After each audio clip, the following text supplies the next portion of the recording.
Hola, hola, ¿cómo les va? Esto es ISEL TV, el programa de televisión del Instituto Superior de Estudios Lomas de Zamora. Hoy acompaño al doctor en educación, Pablo Daniel Bain. La invitación que gentilmente aceptó se centra en nuestro interés por conocer un proyecto o aspectos de un proyecto de investigación, cuyo director es el doctor Ignacio Rivas Flores, que Daniel codirige y que compromete a dos universidades, la de Málaga, España, y la Nacional de Misiones, Argentina. Pablo, sé que estás en Buenos Aires por tus actividades académicas y que hiciste un lugar para acercarte a este estudio. Te lo agradezco. Bueno, el agradecido soy yo por darnos esta posibilidad de difundir de algún modo esto que estamos haciendo no solamente con Ignacio Rivas Flores, sino con un equipo de investigación que conformamos en la Universidad Nacional de Misiones, que tiene que ver con también una estadía postdoctoral que yo hice hace 2 años en la Universidad de Málaga, trabajando con un grupo de investigadores de esa universidad. El título del proyecto es Biografía de profesores reflexivos, críticos e innovadores, y corresponde al campo de aplicación de la sociología de la educación. El director del proyecto y vos provienen de la educación. ¿Qué aportes teóricos recibe el proyecto de la sociología de la educación y de las ciencias de la educación? Bueno, cuando calificamos este proyecto como de sociología de la educación, es porque de algún modo lo que estamos trabajando son las relaciones de la educación con su contexto sociohistórico y político.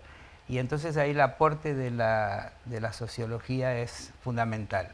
O sea, nosotros trabajamos la perspectiva de la biografía de los profesores, que sería su historia personal, pero entendiéndola como parte de un proceso histórico-político. Es decir, los sujetos humanos no vivimos en la nada, estamos dentro de una sociedad que funciona con sus códigos, con sus intereses, con sus relaciones de poder, y nuestra inserción en esa sociedad y la historia que construimos como sujetos y como en este caso como docentes universitarios tiene que ver justamente con todo eso.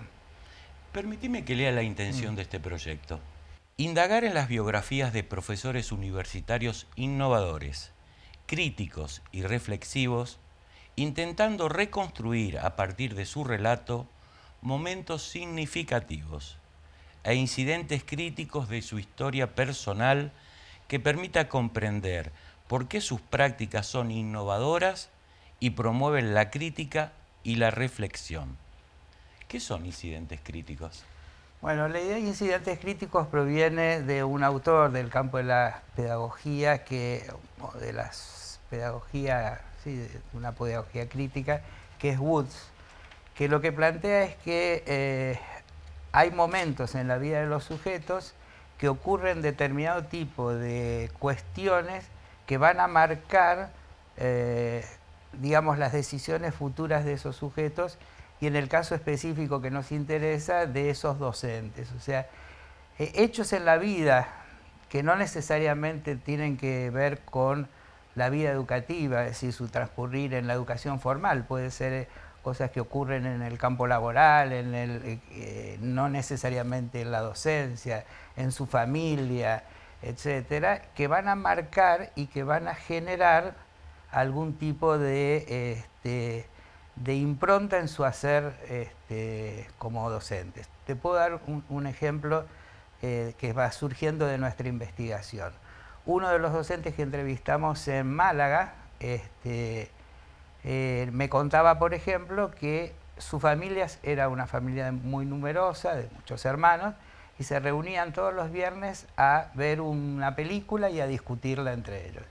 Y cuando voy a visitar una de sus clases son casi, se diría, reproducir esa instancia de cine-debate que tenían en su casa, puesta en un aula, ¿no? Es decir, cómo esa experiencia marcó su hacer como educador, ¿no? A ver, la estrategia metodológica de esta investigación incluye la narrativa. Leí que la narrativa se construye a partir del relato. ¿Me ayudas a entender esto? Sí.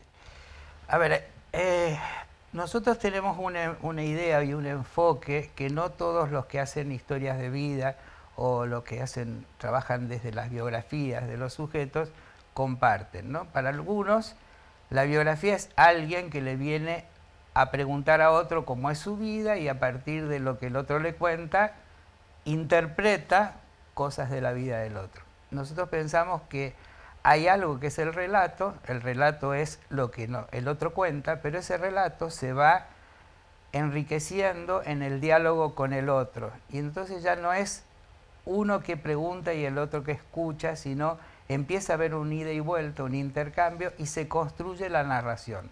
O sea, ya la narración no es lo que el otro dice, sino lo que surgió del diálogo a partir de lo que el otro cuenta, ¿no? Y entonces, por ejemplo, se trabaja de esta manera. Uno hace una entrevista, se le manda al otro la desgrabación de la entrevista, el otro la lee y puede tener el derecho de decir, a mí, aunque esto se dijo, yo preferiría no ponerlo. Te digo un ejemplo, de nuevo, con otro de los entrevistados, en el caso español. Me dice durante la entrevista, y sí, yo iba a una escuela donde todos los profesores eran francamente fascistas. Cuando él escucha, se escucha, porque es la transcripción literal de lo que dice, no, estuve muy fuerte. Tendría que decir algunos y otros un tanto conservadores. Entonces, eso sería un ejemplo de la construcción de la narrativa. Ya no es lo que él dijo originalmente en su relato, sino que mediado en el contacto con el entrevistador y en un diálogo, como decía recién, se construye lo que llamamos la narrativa. Pablo, malestar describe un estado de ánimo, que en este caso se aplica a los docentes y a los ámbitos de desempeño. El malestar tiene causas y consecuencias. Desde tu experiencia, ¿cuáles son las más evidentes?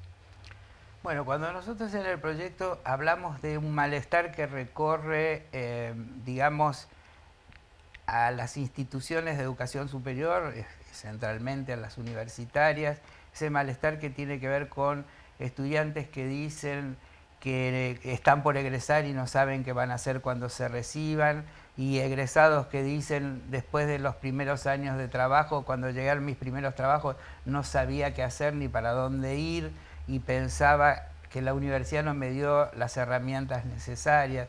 Si uno observa que ahora han aparecido institutos que le enseñan a los egresados universitarios cómo caminar sus primeros pasos en el trabajo, porque dicen, y de hecho tienen muchos clientes, que los estudiantes cuando salen de la universidad, o sea, los egresados recientes, no están en condiciones de enfrentar el primer trabajo.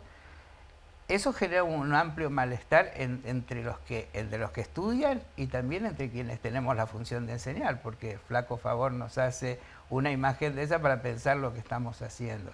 Entonces, en ese sentido hablamos de un malestar que felizmente se puede superar o puede inmovilizar. Si inmoviliza, bueno, ahí estamos en un problema. Pero si eso nos permite reflexionar y proponer, decir, bueno, ¿qué podemos hacer para que nuestro egresado salga en mejores condiciones, se pueda insertar, pueda trabajar, etcétera? Podemos convenir que los modelos representan la realidad de manera simplificada, facilitan su estudio y comprensión. En ellos subyacen concepciones. Pero si lo que se modeliza es la enseñanza, perdóname, Sí. encontramos teorías del conocimiento. ¿Cuál es el modelo de la enseñanza universitaria que prepondera en los espacios que investigaste? ¿Y en qué teorías del conocimiento se apoyan? Bueno, por un lado sí, nosotros basándonos en ese proyecto, en investigaciones anteriores que yo hice explícitamente en mi tesis doctoral, ya planteo que hay un modelo dominante, por lo tanto si digo dominante quiere decir que no es exclusivo, que hay otras formas de la enseñanza en la universidad que tiene algunas características como por ejemplo, está fuertemente sustentada en la retórica, o sea, se supone que porque yo hablo y el otro escucha, el otro aprende. Y sobre todo muchas veces aprende a hacer cosas. La pregunta es cómo se aprende a hacer cosas enseñándole con un pizarrón o con el PowerPoint, que será mucho más moderno, pero sigue siendo lo mismo. Es una enseñanza que nosotros, tomando el concepto de una colega mexicana, en la que plantea que el docente se coloca como el concesionario autorizado de la verdad. O sea, el docente sabe todo y el alumno no sabe nada, lo cual es absolutamente falso. Nosotros creemos que todos los sujetos saben y hay que buscar que ese saber pueda emerger y se puede ir incrementando y mejorando. Es decir, cuando uno establece con el alumno en la universidad, y eso pasa muchas veces cuando hay catedráticos que son excelentes y son considerados de los mejores y el alumno no se anima a preguntar. Porque ¿cómo va a preguntar a esa eminencia, dicen por ahí los alumnos? Entonces, si no se facilita eso y si ese catedrático se coloca en el lugar del que lo sabe todo, es muy difícil que haya diálogo. Y si no hay diálogo, todo termina en que después el alumno que hace tiene que estudiar para un examen, repetir más o menos parecido lo que el docente le enseñó, y en eso consiste el aprender, entre comillas, en la universidad. Obviamente eso es el sustento desde el punto de vista de las teorías del aprendizaje, no es más que una vuelta de tuerca no muy distinta del conductismo que ya en su momento Watson y otros autores habían planteado, que los llevó a pensar como Skinner, que yo le digo siempre a mis alumnos, no es el Skinner de los Simpsons, pero que está puesto ahí con ese nombre precisamente por eso. Skinner llegó a pensar de que si había que generar para enseñar una relación entre un estímulo y una respuesta, lo que se podía llegar a encontrar una máquina de enseñar. Bueno, felizmente la idea fabril de Skinner, la idea industrializadora de muchos de esos teóricos de la enseñanza no es realidad, y cada sujeto humano tiene su particularidad y su singularidad, y hay que construir conocimientos con esos diversos sujetos, que si son 150 alumnos en el aula universitaria, son 150 vidas diferentes. Aprovecho en función de lo que acabas de decir y digo que si observamos la dinámica de una clase en un salón con 90 estudiantes y un docente, la posibilidad de encontrar la pedagogía social o el pensamiento complejo son muy pocas. Ni Freire ni Morán recomendarían asistir. Pero hay algunas en las que sí podemos llegar a encontrar esto y quisiera detenerme. ¿Qué encontraron las investigaciones que permitan explicar la innovación, la perspectiva crítica o la reflexión y la reflexión? Sí, yo creo que hay, si se quiere, un mito. La primera cosa que cuando uno intenta proponerle a los colegas trabajar con otro tipo de abordaje, lo primero dice, no, yo tengo 200 alumnos, es imposible. Obviamente que el diálogo con 20 es más fácil que con 150. Pero lo que pasa es que también hay que descentrar que el diálogo tiene que ser con el docente necesariamente. Es también importante el diálogo con el otro, con el compañero que puede aportar algo en algún momento. Entonces el trabajo grupal es una instancia importante y valedera.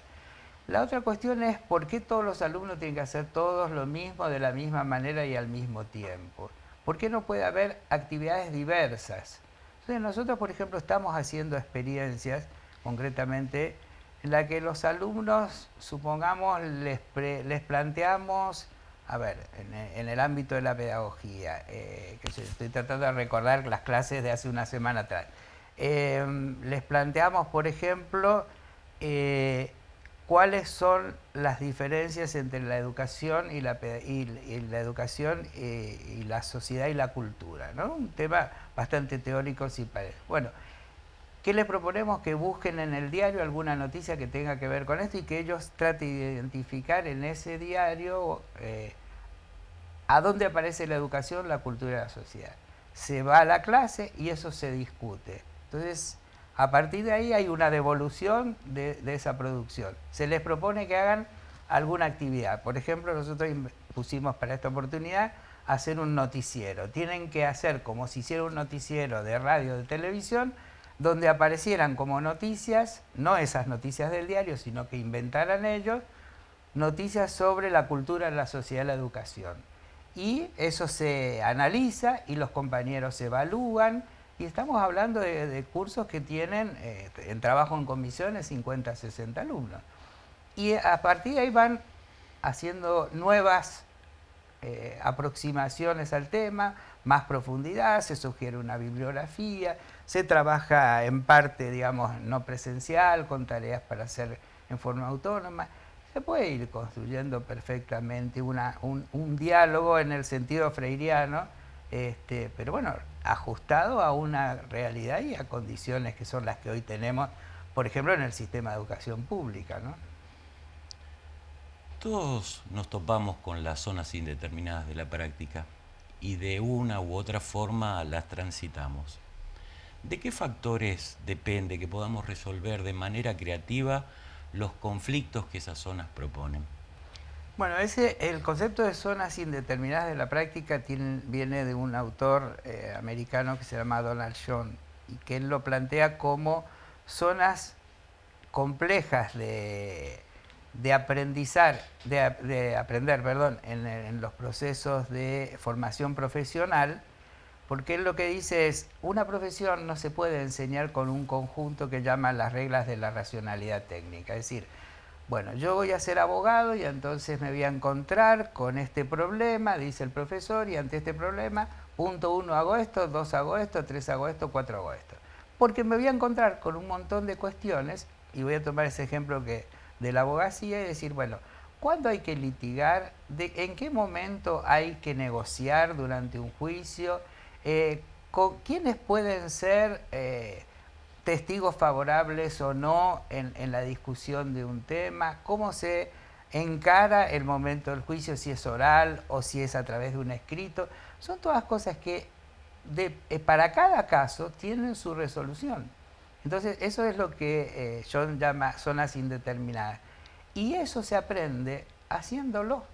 Entonces, si no se puede hacer en la práctica o a través de una pasantía o de una residencia, hay que generar lo que él llama el practicum reflexivo, que es generar situaciones lo más parecidas posibles a lo que va a ser la práctica y que permitan después o durante reflexionar acerca de lo que ocurre. Entonces, uno, por ejemplo, se hace una simulación de un juicio y cada uno de los que participa tiene que fundamentar por qué argumentó lo que argumentó en cada uno de los momentos. Y entonces eso en una posteriori se discute entre todos.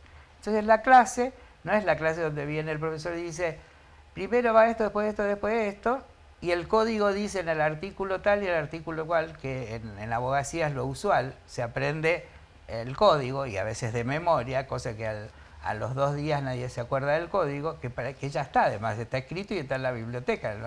O está hoy en internet. Uno entra a Infoleg y busca las leyes y se deja de dar. Lo que tiene que aprender es qué busca, dónde lo busca, qué le puede servir para resolver un caso específico. Y entonces, la reflexión, ¿cómo se genera? A partir de discutir, bueno, ¿qué hizo en el momento que tuvo que resolver? ¿Cómo contestó si estaba debatiendo en un juicio oral? ¿Por qué no tuvo en cuenta tal argumento? ¿Por qué se dejó llevar por tal o tal cosa? Y ese trabajo lo hacen alumnos que observan y alumnos que participan, con la guía de un docente que, bueno, obviamente está en un conocimiento experto de la temática, ¿no? Hablando de docentes, cuando un profesor logra producir rupturas en relación al sistema tradicional, la respuesta de los alumnos puede llegar a ser inquietante. Es posible que genere desconcierto y hasta desvalorización del rol.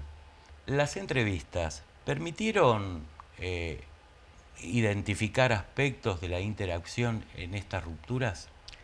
Sí, no estrictamente las entrevistas de esta investigación, pero sí datos que fuimos tomando en otras investigaciones, nos muestran que sí, sin duda, la resistencia al cambio es una actitud usual en todos los sujetos humanos. Es decir, preferimos hacer lo que siempre hicimos porque nos da seguridad, nos da tranquilidad, etc. Entonces, una propuesta de asignatura, de organización de una materia en la universidad que no sigue los cánones usuales, también le genera a muchos alumnos preocupación. Y más de una vez cuando uno está haciendo todo eso, ¿para qué, profe, tan complicado? ¿No nos puede decir dónde tenemos que leer y qué tenemos que contestar en el examen?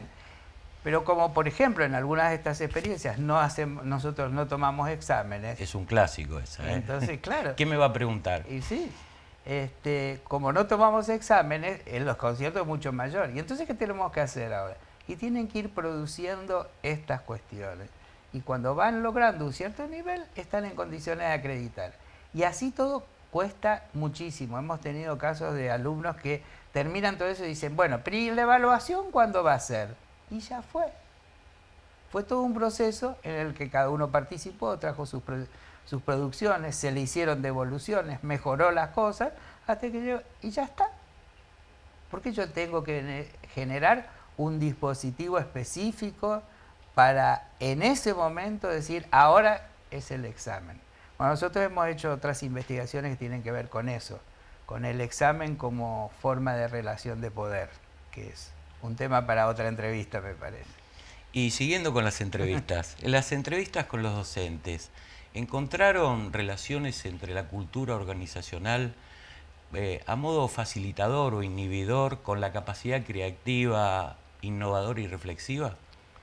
Sí, el tema de las culturas institucionales suele ser un condicionante para las prácticas innovadoras, porque si una práctica innovadora, vamos a dar un ejemplo, que es algo que caracteriza a nuestro sistema universitario y no así al europeo, por ejemplo.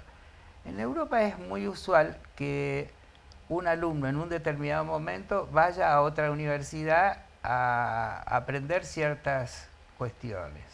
La facilidad con que se le reconocen esos espacios dista mucho de la nuestra, que hay que mandar, hay que hacer las equivalencias, hay que hacer un montón de cosas. Yo he recibido alumnos europeos que vienen y dicen, bueno, profesor, yo quiero estar durante la asignatura que usted va a cursar. Bueno, perfecto. Y a veces le digo, bueno, ¿y tengo que firmarte algo? No, tengo que presentar un informe. Y con ese informe ya rápidamente le acreditan un determinado seminario, un curso, etcétera, ¿no? Y en nuestro caso esto es, a veces para pasarse de una carrera a otra que está en la misma facultad, parece que está cambiando desde, no sé, de la universidad nuestra a la universidad sudafricana, no sé, una cosa delirante. Entonces, la cultura institucional, cuando está muy burocratizada, es una dificultad, es una dificultad. Pero ¿cómo? Si tienen que tener 2 parciales, dice el reglamento, nos van a decir los administrativos. Bueno, pero no tienen 2 parciales. Sí, salirse del esquema a veces es bastante complejo, ¿no? Sí, sí. La investigación en educación merece difundirse. Particularmente en este caso, se trata de estudiar un docente que logra hacer de su práctica un acto original, porque le adosa 3 atributos: crítica, reflexión e innovación.